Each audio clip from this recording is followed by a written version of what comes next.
John Croy, Cranston, Jack, Braun, Captain Flint, Brain Trust, Earl Sanderson, Silver Helix, Chop Chop, Young Troll, Stopwatch, Will-O-Wisp, Turtle, and Xavier Desmond.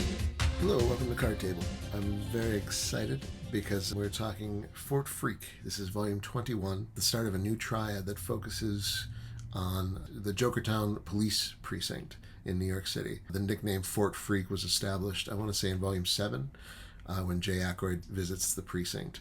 I believe that's where the Fort Freak nomenclature comes from. I think Martin, on his blog, pointed out at the time that the title breaks the rules because it's every Wildcards book is, generally speaking, a card-playing phrase or poker terminology. I mean, there's a book called Jokertown Shuffle, which is not quite actual poker terminology, but it's got the word shuffle in there. So, but yeah, Fort Freak is just sort of a nickname for the precinct within the universe of Wildcards. It's actually one of the better titles in the series. I wouldn't mind if they just permanently moved away from poker terminology, but that's neither here nor there. So the milieu of this particular police station, this particular group of cops, I think volume 3 has a few scenes set at this particular, it's the 5th precinct. Volume 7 has a few more. So yeah, every now and then we get a peek inside the workings of this particular station. And thanks to the magic of retcons and the newly interpolated stories in the Tor reissues, we've now met some of these Fort Freak characters going back to volume 8 and volume 9.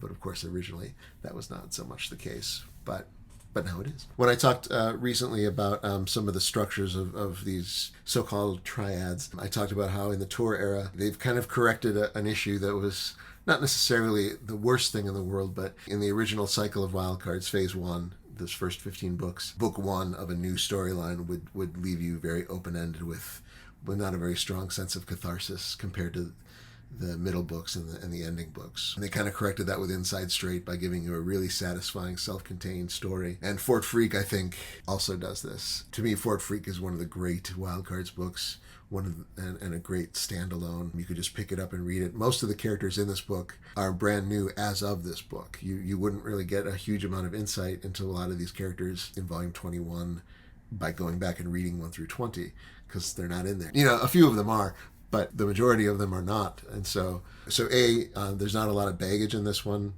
making you feel like you have to read everything that came before it.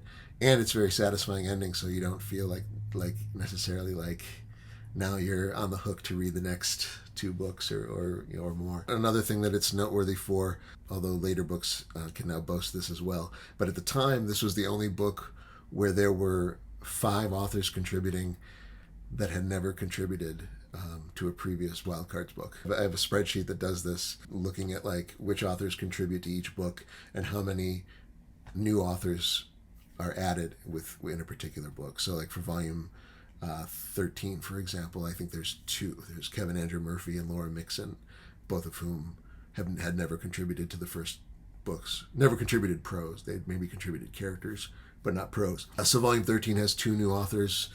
2 is a lot more common. Like volume 5, there was Arthur Byron Cover was contributing for the first time, and there's another person I think who's new as of volume 5. Doesn't immediately come to mind. But volume 8, William F. Wu and Chris Claremont are new, but they're the only 2. Even in the Tor relaunch, it feels like there's a lot of new people, but really the only first-timers in Volume 18, Inside Straight, are Carrie Vaughn, Caroline Spector, and Ian Tregillis. It feels like Daniel Abraham is new, but in fact he had already contributed to Deuces Down. And S.L. Farrell is an unfamiliar name who shows up in Volume 18 for the first time, but that turns out to just be a pseudonym for Stephen Lee, who's been there since book 1.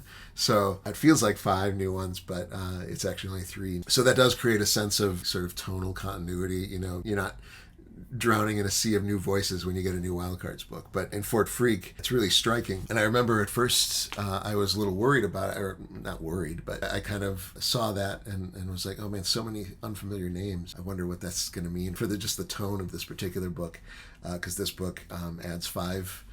There were 5 authors who, you know, based just on Wildcards, would be totally unfamiliar. They were unfamiliar to me, although actually, you know, quite accomplished if you look outside of Wildcards, if you have less tunnel vision than I do.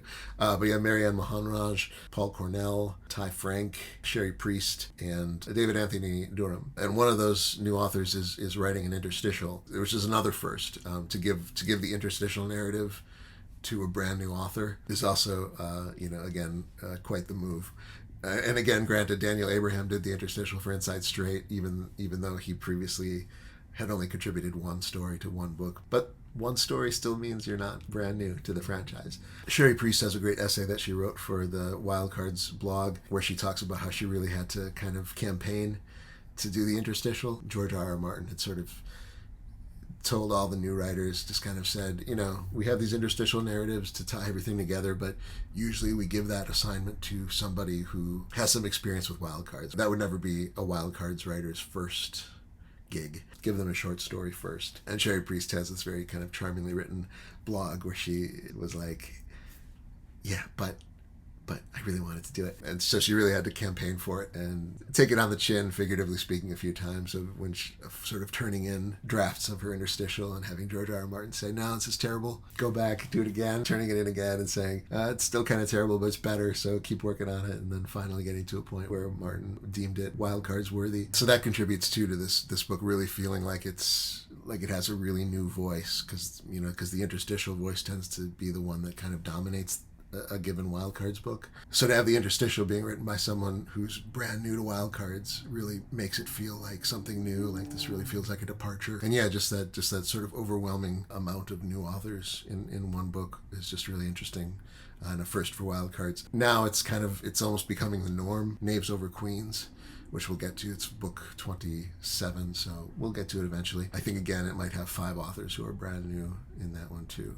So now it's more common as Martin is kind of casting his net wider for new authors. So yeah, it's interesting, just something that sort of sets apart the Tor era from the preceding era. So this one is an overarching plot written by Sherry Priest about a character named Ramshead, Leo Storgman. Definitely some like cop movie cliches show up in this one. He's 6 months from retirement or whatever it is, and there's that one case that he never solved. Before he retires, he's finally going to solve it. It's one of those things where it's like, yeah, it's a cliche, but it's a cliche for a reason, because it's kind of cool, I kind of mentioned when I talked about Busted Flush, where they wanted to really have a lot of plots going at the same time to really give you a sense of the committee has really got they've got a lot of assignments all over the globe and a lot of different things, a lot of situations all demanding their attention at the same time.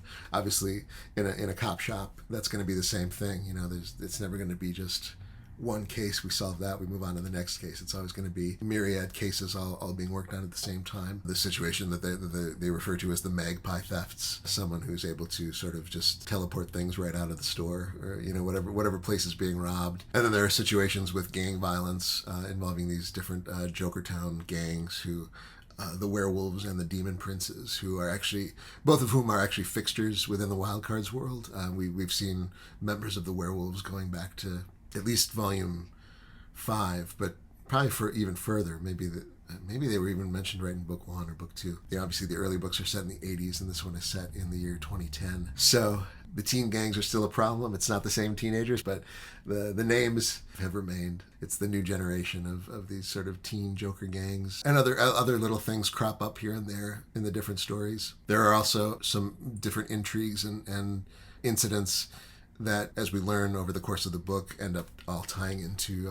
this case that Leo is trying to solve. The Rat Hole murders. The Rat Hole is the name of this sort of kind of sleazy Jokertown diner that one night in the 70s, someone came into this restaurant with a rifle and just massacred everyone in there, which was like 5 or 6 people. So a waitress was killed, and the cook, the short order cook was killed, and whatever 3 or 4 patrons were there, were all massacred. And they never definitively figured out who did it. There was a person that the crime was pinned on, but there's suspicions that the real criminal just got away with it clean. And so when these other intrigues and mysteries come up over the course of the book, we find out that they're actually connected to the Rat Hole murders in kind of surprising and intriguing ways. It's interesting because it's essentially a murder mystery, which require a kind of clockwork precision, to make them work. It's not the first Wildcards murder mystery, because there was Volume 7, which is Who Killed Chrysalis? But that's a book with 2 authors, George R.R. Martin and John Joseph Miller. So to coordinate that with 2 authors doesn't sound too crazy, but with Fort Freak, where there's 10 or 11 authors, quite ambitious to try and do like a very precise murder mystery with lots of different suspects and false leads and red herrings, and to try to make that work with 10 or 11 different authors. quite an ambitious undertaking. Yeah, God bless George R. R. Martin and the writers, because they pull it off. It's pretty intricate, and there's all these moving parts, and different writers are responsible for different parts. They make it work. I mean, it must have been a really tough one to edit and put together. It's not without its flaws, logistically speaking. There's this one character who's a prostitute who works in a very high class, I want to say brothel, but maybe that's only when it's more low class, or maybe brothel is also for high class. I don't. It's explained at a certain point that this prostitute character she's got this very kind of nice sort of high class situation where her and just a few other, I think maybe 3 or 4 other prostitutes have sort of gone in together on this house, and they've kept it very classy. But then there's also this sort of lower end sort of house of ill repute. That's more, I guess, establishes more low budget, where a character named Joe Twitch works as that's the guy at the door, and then he's killed by a corrupt member of the Fort Freak Police Department, and so that's one of the intrigues that goes on, where there's this Joker character named Marcus who's witness to that, and so this cop wants to silence him. The point is that, yeah, Joe Twitch is killed, and that's one of the mysteries or one of the plot threads to be resolved. But in the beginning, this prostitute character, Minal, at the beginning, it seems as if she works at the same place as Joe Twitch, and that's how they know each other. She sort of comes out of the brothel at one point, comes out the door, and has this little interaction with Joe Twitch, and then goes back in to go about her, business for the evening, but at this kind of sleazy low-end place. And then later we find out that Manal, the organization where she practices, it's this nicer sort of higher-end place she and a few other girls have sort of put together. And the way that she knows Joe Twitch is that he's one of her clients. So they know each other that way, not because they both work at the same kind of sleazy place. And that's a contradiction that they never really resolve, and I think it's a plot hole. I think it's something that got missed. I think my headcanon is that maybe Manal was doing a favor for a friend that night, a friend of hers that worked at this lower end place. Overall, with that exception, it's really tight. There are also some loose ends, but I think they might be deliberately loose ends that are to be cultivated in later books, or explored further in later books. But yeah, so this story, it winds very cleverly through all these, a lot of different narratives. Obviously, Sherry Priest with her Ram's Head interstitial. Ram's Head's partner, a cop named Michael Stevens, who is one of Marianne Mahanraj's POV characters, along with Michael Stevens's live-in girlfriend, Kavitha, and Minal, the aforementioned sex worker. So when this whole corrupt cop thing happens, you've got Vic Milan working with Ty Frank to do this story about this guy named Rat Boy. Coincidental that the name of the diner where the massacre happened is the Rat Hole, and this guy's name is Rat Boy. Just a coincidence, never really commented on. But Rat Boy is internal affairs. The obvious joke there that he's a rat ratting out his fellow cops, but he knows that this corrupt cop is corrupt and is trying to bring him down, and so he's trying to find Marcus. So that Marcus can testify. Marcus is this character who, a Joker runaway, whose the lower half of his body is that of a very large snake, the creation of David Anthony Durham. So he's another POV character. So the story keeps kind of winding through these different characters, and Martin and the authors that are very deft in the sort of sequencing of this one, where certain characters are introduced seemingly as side characters, and then at a certain point in the book, we switch to a different author and we realize, oh no, this is actually a lead. This is a POV character. It happens several times sometimes with just certain cops. Like there's a cop named Slim Jim who turns out to be the POV character for Kevin Andrew Murphy's story. It happens with this girl who's sort of wrongly arrested, named Abigail, who seems like just this colorful character who's going to sort of pop up here and there, but eventually Paul Cornell writes from Abigail's point of view, and that's his POV character for the book. Melinda Snodgrass writes about a character named Francis Black, who is actually the son of... We already had a Francis Black in Wildcards in Volume 3, who died about midway through Volume 3, or maybe near the end of Volume 3. Turns out that his wife was pregnant when he died, and so now, 22 years later, we meet Francis Black Jr., who wants to be a cop just like his dad was, and so that's Melinda Snodgrass's POV character for this one. And then again, all these characters are new as of this book. I think everyone I've named so far, other than Francis Black Sr., I guess, but all these characters are new to this book, and they're all really great. I particularly enjoy Vic Milan's Rat Boy character. Rat Boy actually shares the lead with I want to say Flipper is his Joker name, his character who has kind of flippery arms, an attorney. He's enjoyable as well, but Ratboy I think really steals the show in the Vic Milan narrative, because it's Ratboy and this Flipper character, Charles Harriman, aka Flipper, and Vincent, I want to say Vincent Marinelli, aka Ratboy. They're the co-leads of Vic Milan's story, but I think Ratboy is just particularly engaging. This sort of sarcastic, kind of quippy Italian-American internal affairs officer.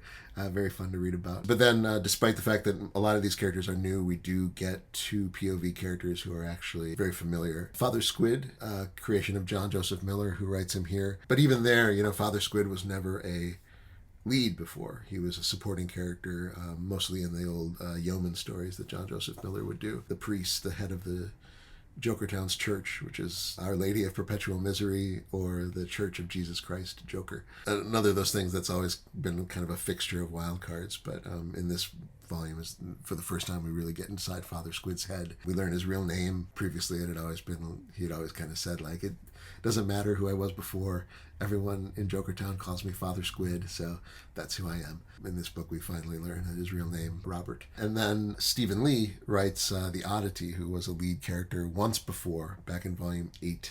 Finally a lead character a second time. I think Stephen Lee in an interview talked about how he had always, or at least implied that he had always intended to write more than one Oddity story, back when he did that first one in volume 8, and then just wasn't able to get to it before the first phase of Wildcards ended, and so this is finally he got an opportunity to come back to the Oddity and essentially finish their arc, which is really cool. Yeah, so that's kind of our ensemble. I might have missed 1 or 2 characters in there, but actually Fort Freak, there's a lot of things that really are very striking about it, I think. So certainly not done talking about it yet, so I'll go ahead and cut myself off here, and we can return to Fort Freak next week, and I'll continue to rhapsodize about this one, since it is another favorite. So until then. To try and give our love back some sparks. He said, we'll get your love growing, but before we get going, may I highly recommend Cod Shocks.